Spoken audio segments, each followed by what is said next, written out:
Salut tout le monde, j'espère que vous allez bien. Mon nom est Jimbo Jones et vous êtes dans ma série Autoflower, quatrième épisode. Écoutez, ça fait 10 ans que j'avais pas fait des Autoflower, fait que vous allez voir aujourd'hui les étapes qui suivent cette série. Et on finit par tout intégrer dans la tente 4x4 ensemble. On a tous nos plans en floraison là, à ce point-ci, fait qu'on va voir leurs différentes évolutions là, au cours de la semaine. On fonce!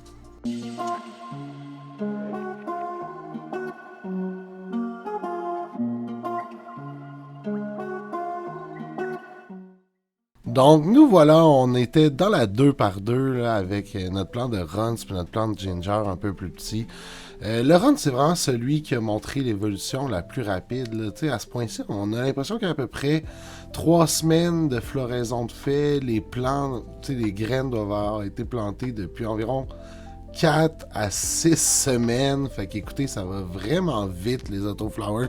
C'est ce que j'ai pu constater, là, mais pendant qu'on voit le Ginger qui lui aussi est en floraison. Fait que les Ginger Punch et Runs Auto étaient mélangés dans deux tentes là, à ce point-ci. Mais c'est vraiment ici qu'on avait l'évolution la plus rapide là, dans la tente 2x2. On va leur donner un petit feed, là, Green Rush Nutrient là, à ce point-ci. Fait que, écoutez, les plantes pâlissent un petit peu, donnent l'impression qu'ils ont besoin d'une petite shot de nutriments.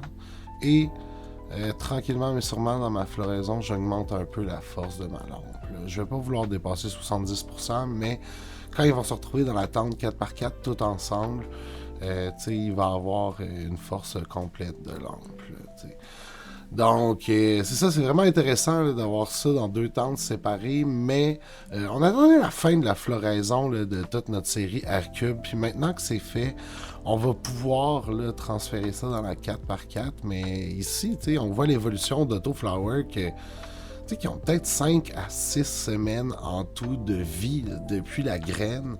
Donc, c'est vraiment étonnant. Là, puis ça va être un rush pour moi de savoir un peu où ils sont rendus en floraison parce que j'ai pas précisément noté chacune des journées qui ont commencé leur floraison. Le runs le plus grand de cette tente-là, c'est vraiment celui qui a commencé sa floraison depuis peut-être une semaine avant tous les autres. Fait que, si à ce point-ci, il est à 3-4 semaines de floraison, puis que les autres sont à 2-3 semaines de floraison, ceux de la tente 2 par 2, comme vous pouvez voir, le jaunissement, c'était un peu atténué, là, puis plus on va donner des nutritions au plant, plus tout ça va se placer. Fait qu'on avait toutes les plantes de cette tente-là qui étaient en floraison. Peut-être une qui est en retard sur les autres, mais les autres sont toutes pas mal semblables là, où ils sont rendus. Ils ont l'air d'avoir à peu près 2 à 3 semaines de maturité de buds. Fait que ça va être intéressant à suivre. Il y a un moment qu'il va falloir que je décide de les couper. Et ce moment-là n'est pas tout à fait défini dans ma tête parce que j'ai comme maudire que c'est à peu près 6 semaines la floraison d'une autoflower à partir du moment qu'on voit les premières fleurs apparaître.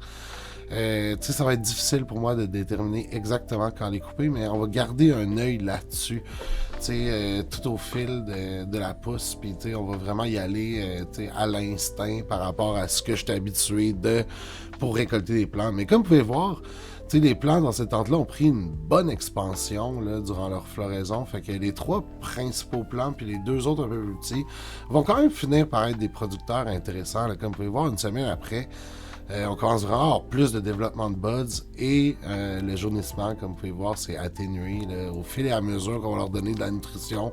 Parce qu'ils en ont manqué, ils vont revenir à une couleur verte. Là, par contre, c'est ça, j'ai peut-être aussi des issues un peu avec le pH, là, fait que je vais faire très attention à qu'est-ce que je donne à mes plants là, dans les prochaines semaines pour m'assurer qu'ils restent en santé et qu'ils passent à travers le gros de leur floraison en bonne santé. Mais là, à ce point-ci, le jaunissement, il est de moins en moins alarmant, mais ça reste quand même quelque chose à travailler, là, à s'assurer que les plants restent en santé.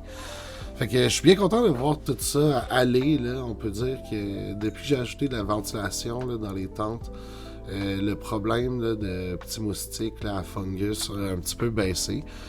Fait que là, on part le projet de la 4x4 là, qui commence par ajouter des Adlights. Écoutez, j'en ai 3 paires. Dans ce cas-ci, je vais ajouter les IR là, sur IR. C'est vraiment 15 minutes avant le début de la floraison et 15 minutes après qu'on va les allumer. Fait que je vais me présenter à chaque jour. J'ai une prise là, avec, dans le fond, quelques ajustements analogiques qu'on peut faire. Fait que je vais pouvoir ajouter ce petit ER-là au début de chaque journée de floraison et à la fin de chaque journée. Là. Fait que il y a 3 paires de highlights comme ça, là, de headlights, je veux dire. Là. Il y en a un pour la végétation, un pour la floraison, puis un autre comme ER que tu peux utiliser pas mal tout le temps. Donc, dans ce cas-ci, on va utiliser celui-là, là, puis on essaiera les autres là, éventuellement. Mais comme vous pouvez voir, j'ai tout fini par mettre dans la tente, puis tu sais, la couleur verte commence à redevenir un peu plus dominante, là, ce qui est quand même positif en soi. Et quand tu regardes l'ensemble de tous les plans ensemble dans une 4x4, tu te dis crime finalement, il n'y aura pas de production, il n'y aura pas une production magique. Là, on peut dire que la forme de mes autoflowers qui sont vraiment plus étirées avec un bud unique quasiment par plan. C'est sûr que c'est moins propice là, à une grosse production. Là. J'avais quelqu'un qui me marquait dans les commentaires que ce grow-là était pas digne de moi, mais écoutez, moi, je suis vraiment toujours ouvert à essayer des choses. Si je suis imparfait puis ça mène à des résultats imparfaits, tu sais, je peux vivre avec ça, tu sais, à quelque part. Tu sais, c'est pas comme si j'étais en manque de production cette année ou ainsi de suite. Là. C'est vraiment juste une question d'explorer une nouvelle avenue puis, tu sais, de faire un peu qu'est-ce qui rend mon show un petit peu plus intéressant, je pense, que d'autres, c'est que c'est pas toujours la même chose qui se passe. Dans ce cas-ci, on faisait les autoflowers, puis on le faisait en peu de temps. Puis comme vous pouvez voir, l'évolution, là, après quelques jours dans la 4x4, ça a vraiment juste bien été. Ça regarde bien, là. Ça regarde bien pour cette tente-là, la production en tant que telle, les sortes. Ils sont plutôt cool. J'ai hâte de voir un peu quel genre de production et qualité là, on peut aller chercher avec les autoflowers, mais quelque chose est sûr, c'est que ça a été le plus rapide que j'ai jamais fait.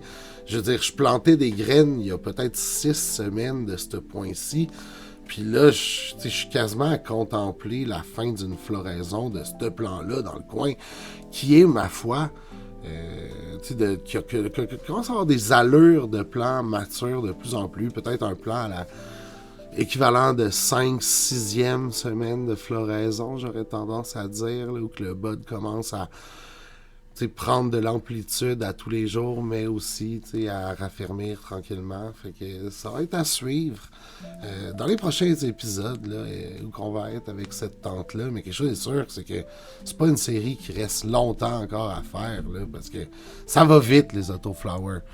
Fait que voilà, on a des runs, des ginger punch et on n'a pas réussi vraiment à faire des diesels, des amnésias, je veux dire, qu'on avait. Fait qu'on va pouvoir revoir d'autres génétiques éventuellement là, de cannabia.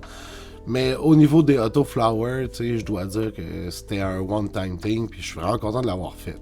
Fait qu'écoutez, si vous avez aimé l'épisode, vous pouvez liker, sinon vous pouvez me laisser un petit commentaire et il me reste plus qu'à vous dire. Peace! Cette série est commanditée par Marcidro, leur lumière et tout leur système. Si vous voulez des rabais sur les produits Marcidro, vous pouvez utiliser mon promo code Jimbo420.